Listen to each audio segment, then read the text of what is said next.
오늘 이베스트 투자증권 리서치 센터장이신 윤지호 센터장님을 초대했습니다. 안녕하세요. 네, 안녕하십니까. 네, 오늘 이렇게 그 몸도 이렇게 별로 안 좋으신데. 아니, 이제 다 좋아졌습니다. 좋아하셨어요? 예. 아유, 죄송합니다. 제가 연말에도 이게 약속을 갑자기 네. 취소해가지고. 네, 여기. 우리 저를 바람 맞추기가 쉽지 않은데.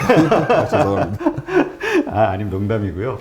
참 근데 작년 윤지호 센터장님도 작년 12월서부터 장을 보기가 참 어려워졌다 네, 이런 네. 말씀을 우리 방송 전에 하셨는데 지금 3,100선을 돌파하고 네. 있잖아요. 네. 정말 많은 센터장 분들이나 정말 이 증권가 있으신 분들이 당황해 하더라고요. 이걸 네, 어떻게 맞습니다. 과거에 없었던 일이기 때문에 어떻게 보시나요? 여러 가지 이유를 찾아봐야겠죠. 네. 근데 이제 가장 중요한 건 아무래도 리서치 베이스에 계신 분들은 기업의 이익을 중시하기 때문에 대뜸 떠오르는 건 2017년에 순이익이 한 우리나라 코스피가 140조였거든요. 네.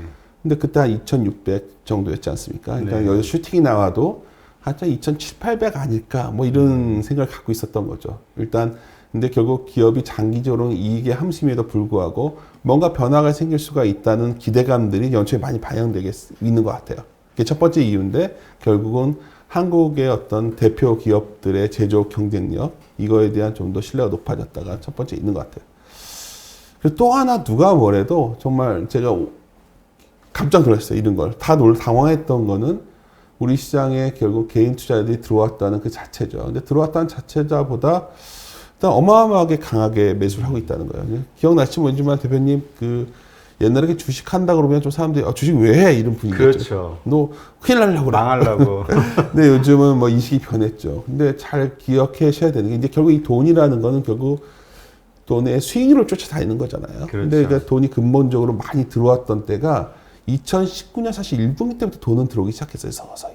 그때가 기억해 보시면 예금 금리가 2% 깨질 때였거든요. 그러니까 사람들이 결국 수익률을 쫓아오다 보면 점점 돈이 들어오는 것 같고 또 하나 중요한 거는 우리나라가 이제 전체 자산을 100이라고 놓고 보면 한 실물 자산이 한 70억, 금융 자산 24.5, 25 정도인데 선진국이랑 비슷해요. 근데 이제 문제는 우리나라 같은 경우에는 그 금융 자산이 24.5% 내에 그 전월세 보증금이 있어요.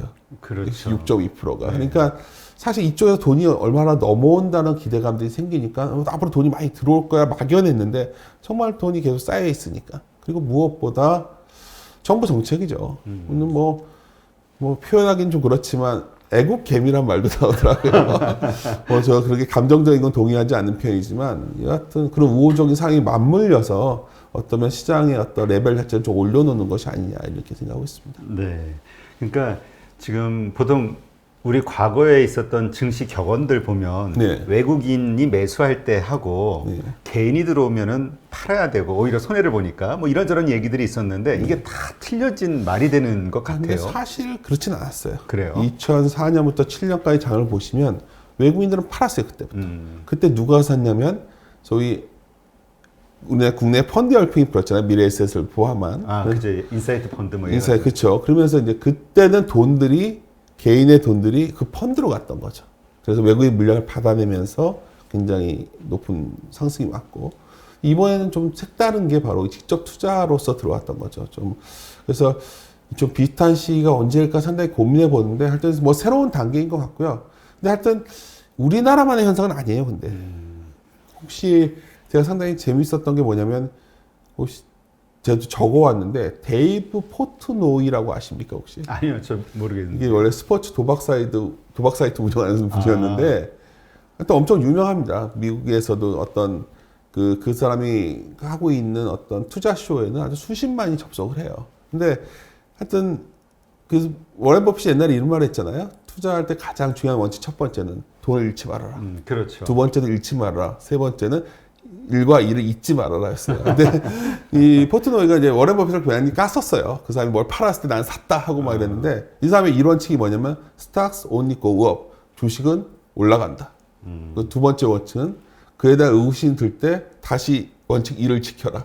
그러니까 우리만의 현상이 아니라 전 세계적으로 주식에 굉장히 열풍이 갔다. 그러니까 전 세계적으로 돈값이 떨어지니까 유동성 유입으로 오고 있고 그게 소위 우리나라에 흔히 하는 밸류에이션의 재평가로 오고 있는데 그래서 좀 이런 부분들이 좀 과잉됐다는 느낌도 받다가도 이게 정말 트렌드인가 하는 고민 때문에 소위 많이 요새 비판을 받고 있는 전문가라는 사람들은 헷갈려 하는 거죠. 네. 결국은 유동성의 힘과 소위 기업 이익의 어떤 레벨, 이 충돌을 우리가 무엇을 중시할 것이냐 여기에 들어가서 혼란스러워하고 있다 이게 아닐까 싶습니다. 네.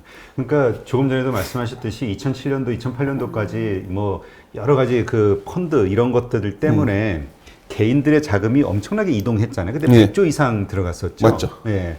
근데 이제 결론적으로 금융위기 터지고 뭐 이런저런 일들 때문에 그 투자했던 개인들이 엄청 손해를 봤잖아요. 예. 그게 이제 결국 주식시장을 떠나게 된 이유가 된 거고요. 그래서 지금 또 많은 분들이 반복이 되면 어떻게 되냐 이걸 되게 걱정하시는 것 같아요. 그래서 자꾸 좀 보수적으로 얘기하시는 것 같기도 하고. 근데 저희들은 뭐 전문가라는 사람들이 다 엉터리 하셨을 때 그럴 수밖에 없는 게 저희들은 엉터리다가 아니라 보는 데이터들을 갖고 말씀드릴 수밖에 데이터 가지고 없고 하니까. 누가 맞다 누가 틀리다가 아니라 근데 하나 분명한 건 있어요. 아까 대표님 말씀하셨지만 옛날 마크 트웨인이 했던 말 있잖아요. 역사는 반복되지 않습니다. 다만 라임이 비슷한데 생각해 보실까요? 괜히 샀던 적도 있었어요. 옛날에 증권주 열풍 불 때 객장에 줄 서가지고 샀던 시절도 있었다고 하더라고요. 전 그때 학생이었기 때문에 모르겠는데 그다음에 2009년에 자문형 랩 열풍 때도 많이 왔었고 또 하나 이 정도 버블보다 훨씬 컸어요. 2000년대에 코스닥 광풍 기억나십니까? 2000년 IT 버블. 그렇죠. 그때 지금 뭐 큰 어떤 금융그룹의 수장이 되신 분 그리고 운영사 대표님들 다 그때 돈 버셔가지고 지금 하신 한몫 거죠. 잡으신 분들. 그렇죠. 그러니까 제가 말씀드린 것은 뭐 완전히 새롭다는 저 생각은 안 해요. 이것도 반복되고 있다면 한번 여기서 고민하셔야 됩니다. 주식이 더 올라가더라도 주식이 가장 안전할 때가 언제인 줄 아십니까? 투자하기가. 쌀 제가 때? 결국은 리스크가 가장 작을 때는 모두가 주식을 던질 때가 리스크가 적고요. 뭔가 불확실할 때가. 네. 오히려 굉장히 좋아질 것 같고 여러 가지 논리가 나왔을 때가 사실 되게 위험할 수가 있는 거거든요. 그래서 항상 그거를 좀 잊지 않았으면 좋겠다 말씀드릴 수 있습니다. 근데 우리가 시장을 보는데 되게 어려운 것이 네. 지금 말씀하신 그런 것들이 혼재가 돼 있단 말이에요. 맞습니다. 뭐 PDR이니 뭐니 해서 정말 현재 어떤 데이터 가지고는 납득이 안 되니까 네. 미래의 어떤 꿈까지 반영을 해서 설명하기도 하고 이 현재의 가격을 또 그러면서 이러한 것들이 또 위기의 어떤 전조 증상이다는 과거의 데이터를 또 언급하면서 또 이게 또 연결이 되기도 하고 또 그러나 새 시대가 바뀌었다. 미국 나스닥을 보더라도 이제 시작이다. 또 그것도 설득력이 있고. 그러니까 모르겠는 거예요. 근데 이제 저는 그 말씀을 많이 드려요. 그러니까 최근에 이제 아마존 같은 기업이 이렇게 좋아졌는데 뭐 미국의 기업들에 비하면 애플에 비하면 우리나라 IT 너무 싼 거 아니냐. 그렇죠. 그렇죠. 근데 이제 어쩌면 우리 세계에 있어서 굉장히 큰 변화가 시작된 데는 아마 2009년이었, 8년, 9년이었던 것 같아요. 그 이후에 어떤 미국의 어떤 그런 변화가 생긴 거고요. 코로나라는 게 뭘까 생각을 해보면 코로나19는 그 변화를 갑자기 더 가속화시킨 거예요, 지금. 그래서 비대면이라던가 어떤 성장산업, 환경, 이게 좀 가속화되는 국면에서 우리의 기업들이 그거의 재평가 과정에 동참한다면 우리 증시가 레벨업 될 것이고 뭐 그런 건데 근데 여기서 이제 이런 거죠. 그거는 작년에 우리가 충분히 느낄 수 있었어요. 그래서 작년에는 굉장히 좋은 기회가 많았었다 저는 생각을 했었고 근데 이제 이런 거죠. 작년에는 기저효과로 보면 올해 좋아진 건 다 알고 있었어요. 근데 기저효과라는 게 문제가 뭐냐면 레벨과 지속성에 관한 게 문제가 되는 거예요. 계속 좋아진 속도가 나올 거냐. 그러니까 사람들 마음속에는 올해 2분기가 되면 작년에 그 난리가 났었는데 얼마나 좋아질 거야. 그렇죠. 근데 그 이후에도 이어지려면 지속 가능하게 뭔가 좀 더 실물로 온기가 퍼져야 되고 아니면 돈도 만약 좋아진다는 정상화된다는 건 다른 말로 하면은 돈이 좀 너무 풀린 돈에 대해서 고민거리가 시작되는 그 시점도 묘하게 중첩된다는 거예요, 올해는. 그래서 올해 장이 뭐 갑자기 나빠진다 이런 얘기가 아니라 시장 크게 보면 추세라는 게 있고요. 네. 변동성이라는 게 있어요. 상승 추세든 하락 추세든 그다음에 변동성이 있는데 올해는 정말 변동성이 무지막지할 것 같습니다. 그러니까 지금 그 상당히 지금 연초부터 시작해가지고 상당한 그 상승이 일어났잖아요. 네. 지수에. 그 얘기는 반대로 또 그런 하락이 있을 수도 있고 또 그런 상승이 있을 수도 있고 이런 게 반복될 수 있다. 이렇게 이해하면 될까요? 그렇죠. 그러니까 이번에 상승이 이제 지나고 나야 우리가 아는 부분이 있는데 왜 이렇게 연초에 강했을까? 한 세 가지 정도의 이유가 있었어요. 첫 번째는 이제 이유를 알게 된 거죠, 우리가. 첫 번째는 반도체 쪽이 좋은 건 알았는데 또 삼성전자 하이닉스를 대표하는 종목들이 모멘텀이 생긴 거죠. 예를 들어서 파운더리 쪽에서도 생겼고 또 하나 뭐 대만에 정전이 났다고 하질 않다. 뭐 이런 것도 생겼고요. 두 번째는 뭐가 있죠? 결국은 우리가 상상도 못했던 LG전자가 상한가 가는 걸 보고서 다 놀랐었는데 진짜 그런 그렇죠? 일이 있네요. F이라는 기업이 나오니까 이제 막 온갖 시나리오가 나오는 거죠. 근데 뭐 나쁘게 보는 사람들은 그게 언제나 되겠어. 그러면 또 만약에 애플이 다른 기업들한테 정말 위탁 가공업체가 되면 마진 1%에서 2%밖에 안 주거든요. 현대기아차가 왜 그걸 하냐 이런 말도 할 수 있는 거고. 그렇죠. 뭐 이런 것들 겹치는 그런 것들에 대한 것들. 그리고 마지막으로 또 뭐가 있어요? 공교롭게도 미국의 입장은 안 변하고 있거든요. 트럼프나 바이든이나 중국을 불신하고 있기 때문에 중국에 대한 제재가 진행되는 과정에서 결국 MSCI 이머징에서 중국 관련 기업들이 자꾸 빠지고 있어요. 그 돈만 갑자기 비중 포트폴리오 리밸런싱만 나오면 그날 여기 팍 쏴줘요. 또 대형주를.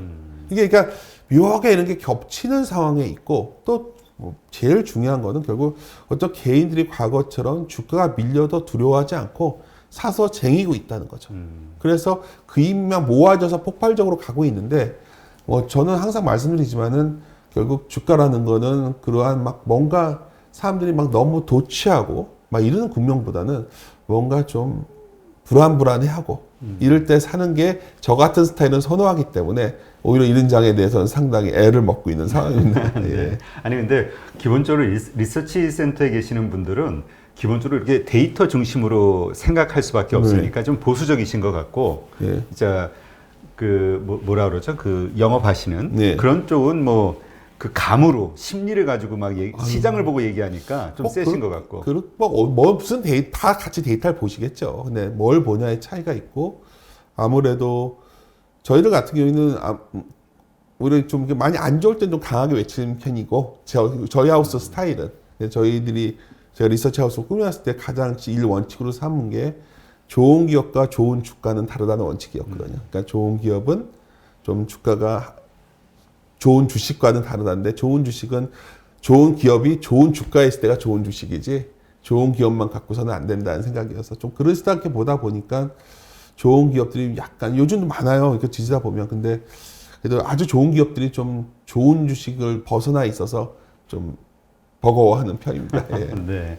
그러니까 진짜 그 사람 심리가 이거 여러 번 반복적으로 얘기를 듣는데 사람들이 몰리는 곳에 가면 안 된다. 돈 벌려면 이런 얘기를 많이 하잖아요. 네. 근데도 또 심리가 다 돈 버는 그쪽으로 따라가게 되니까 심리가 참 그러네요. 어렵죠. 예. 네. 누가 심리를 알겠습니까? 그러게요. 예. 그 심리를 거슬러야 뭐 돈을 번다 이런 말씀하시는 분도 있던데, 근데 우리가 주식시장에서 항상 나오는 이야기 중에 하나가 네. 지금은 다르다 이잖아요. This time is different. 예. 루고프가 했던 얘기죠. 그러니까 과거에 보면은 개인들이 많이 주식시장에 들어왔을 때도 있었지만 결국 피를 보고 나간 경우가 많았었잖아요. 예.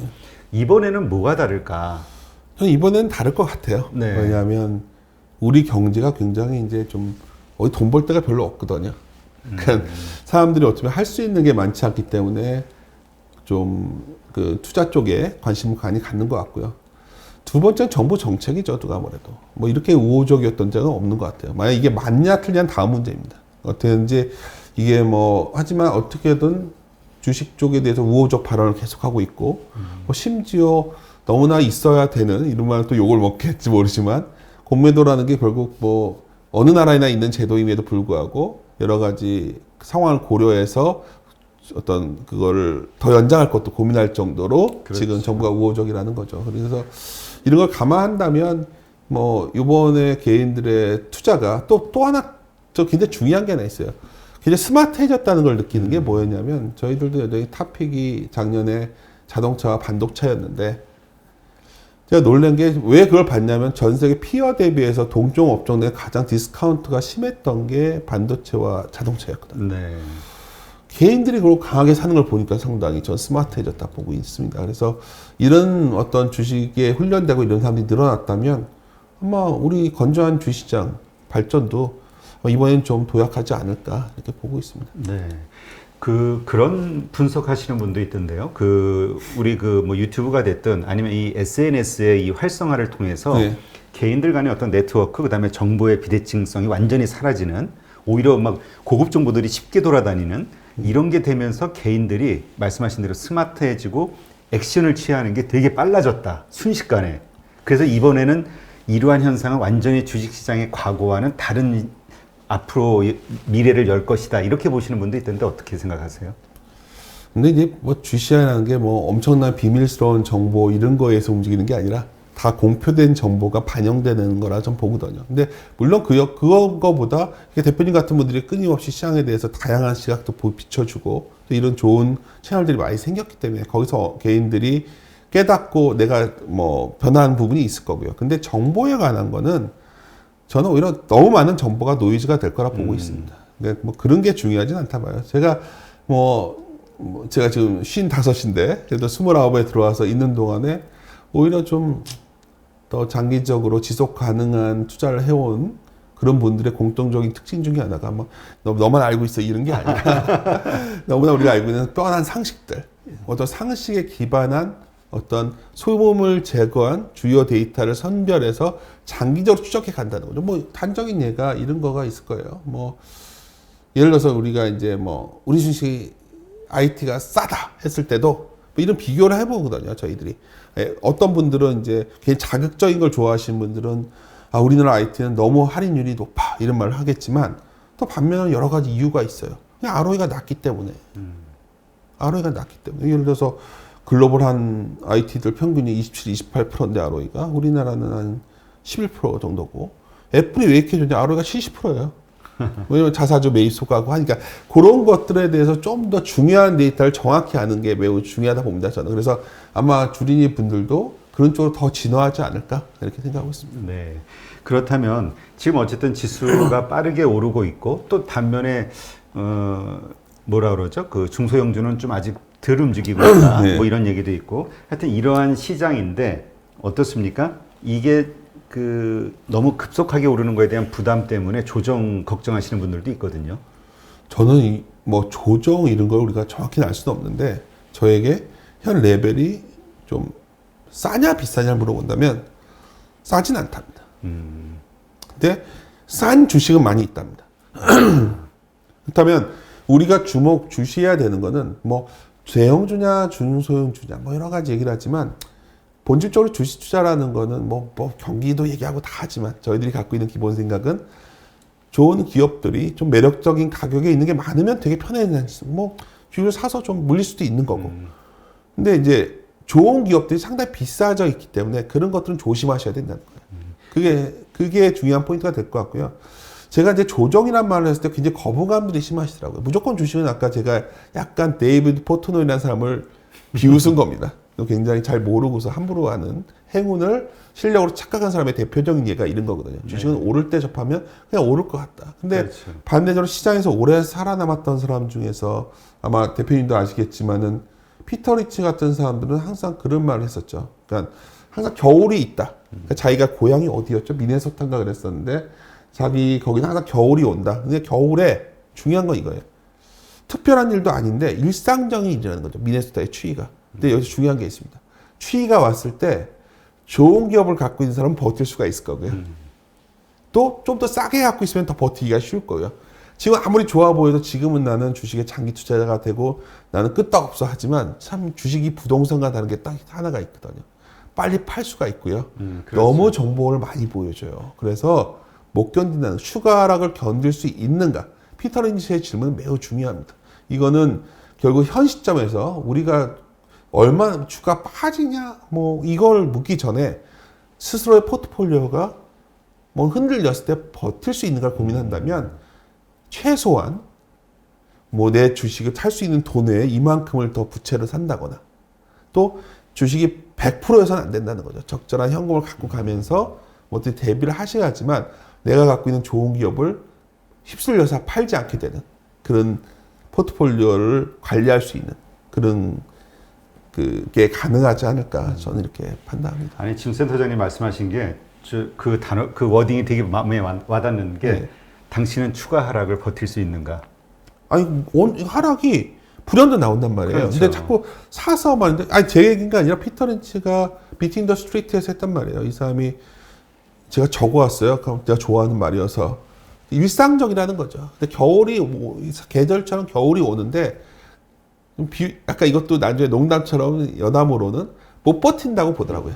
자기는 버텼기 때문에 수익률이 나왔다는 거죠. 근데 아무거나 갖고 버텨다 큰일 나겠죠. 그렇죠. 그래서 처음부터 끝까지 주식투자 저희 같은 사람들을 대하실 때 제가 이제 여기서 이제 아까 바이든 얘기도 할 거고 금리 얘기도 하겠죠. 그것도 중요합니다. 주가가 올라와 있기 때문에. 주가가 낮을 때 너무 편해요. 이게 어차피 안 좋기 때문에 그냥 널려 있는 좋은 기업만 사둬서 쟁여두면 되는 겁니다. 그러면 여러분들이 생각하셔야 되는 거는 나에게 다시 그런 기회가 났을 때 돈이 있으면 좋겠죠.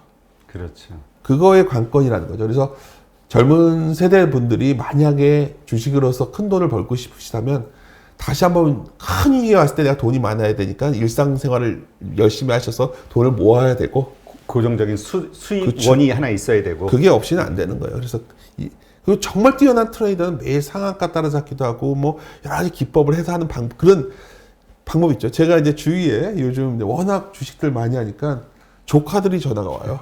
그래서 내가 이제 조카니까 너 하나만 물어볼게. 하루에 그 MTS 몇 번 보니 했더니 못 참겠다는 거야 저희가. 너 하지 마. 내가 그랬는데 농담을 해서 뭐라고 그랬냐면 일상을 하면서 살고 또 모두 다 메시나 호나우도가 안 되잖아요. 그렇죠. 그러니까 내가 열심히 단타 기법도 연구하고 여기 샀다 모멘텀 이게 왜 이 말씀 드리냐면 그렇게 다 할 수 있으면 다 돈을 많이 벌었겠죠. 그건 특출난 재능이 있는 사람들이 있는 것 같아요. 그렇죠. 나머지 사람들은 그냥 좋은 기업이 좋은 주가에 왔다. 너무 단순한 말 같지만 제가 여러 가지 구루들의 어떤 투자법 그리고 제가 살아오면서 저는 주식 투자를 못하게 하기 때문에 부동산도 좀 했었는데 공통적인 거는 돈을 모아놨다가 남들이 막 던질 때 사놓으면 돈 벌더라는 단순한 원칙입니다. 그렇죠. 그래서 주식시장도 크게 다르지 않다 생각합니다. 그러니까 모두가 사고 싶어 할 때는 팔아야 되고 팔고 싶어 할 때 사야 된다. 단순하게. 요즘은 약간 헷갈려 하고 있어요. 근데 그게 네, 근데 그래도 평범한 사람들이라면 그걸 갖고 항상 주식은 하죠. 맞아요. 저희들은 50% 이상의 주식은 갖고 있대. 나머지를 현금 갖고 조절하는 습관을 가져가시면 제가 이 말하면 잘 안 와드실 텐데 항상 주식을 100% 갖고 있으면 오히려 내가 갖고 있는 좋은 주식을 참 가져갈 수 없는 상황이 옵니다. 이거는 여러 무슨 메이저들 형태에서도 프람 메이저들이 있고 여러 가지 포트폴리오 메이저들이 있는데 프람 메이저로 성공한 사람들의 공통적인 건 바로 현금 비중을 갖고 조절하는 전략. 그게 아마 개인들한테 가장 맞는 전략이 아닐까 저는 이렇게 보고 있습니다. 네. 아니 근데 지금 말씀해 주신 게 주식 시장에서 오래 살아남을 수 있는 성공할 수 있는 사실 누구나 알지만 하기 힘든 비법이 아닌가 그런 생각이 들어요. 제가 그렇게 뛰어난 사람이면 제 주변에 평범하거나 아까 정확한 표현을 하셨어요. 그러니까 롱런한 어떤 그런 친구들, 그런 프람 매니저들도 그렇고 이 회사는 그쪽을 많이 하기 때문에 이제 모여서 얘기하다 보면 정말 요만한 거에 깜짝 놀라요. 새가슴들 많고 근데 이런 장에서 잘 리스크 관리가 안 되는 분들은 주식이라는 게 올라갈 때도 참 순식간에 가고요. 네, 내려갈 때 순식간에 그렇습니다. 별거 아니에요. 제가 오늘 회사에 주요한 회의가 있었는데 리서치 이번에 전망 너희들 왜 이렇게 보수적으로 봤어? 뭐라고 했을 거 아니에요. 근데 네. 제가 이제 한마디 했습니다. 작년에 이제 1600 깨질 때부터는 모든 걸 다 질러야 된다 주장을 했었거든요. 얼마 갈지 모르지만 동일하다. 그랬더니 이제 웃으시면서 넘어갔는데 제가 이 말씀을 왜 드리냐면 작년에 1400 갔을 때 2000 넘어간다 생각했던 사람들도 없었어요. 그렇죠. 제가 2200 얘기했다가 미쳤냐고 얘기 들었던 사람이니까 제가 정확히 기억하죠. 그때 1100 간다서부터 지금 작년 30% 올랐는데요. 실제로 1400에서 100% 올랐던 거예요. 그걸 인정하고 바라보셔야지 되고 전 세계에서 한국 증시가 상승률이 넘버 2입니다. 지금 현재 시점은요? PER로 데이터 보시면 깜짝 놀랐어요. 한국만 유별나게 이렇게 올라와 있어요.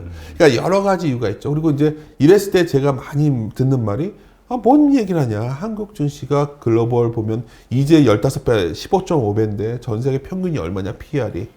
근데 우리나라에 올해 논문들도 많이 나왔는데 한국 증시에 좀 문제가 하나 있어요. 그러니까 예를 들어서 LG가 있으면 LG전자도 같이 상장돼 있잖아요. 그렇죠. 더블 카운팅 이슈가 있잖아요. 그런 부분들 뭐 따지기 시작하면 그런 것들을 하나하나 좀 장이 흔들면 또 얘기가 나옵니다. 그래서 항상 말씀드리고 싶은 거는 너무 만취하지 말아라.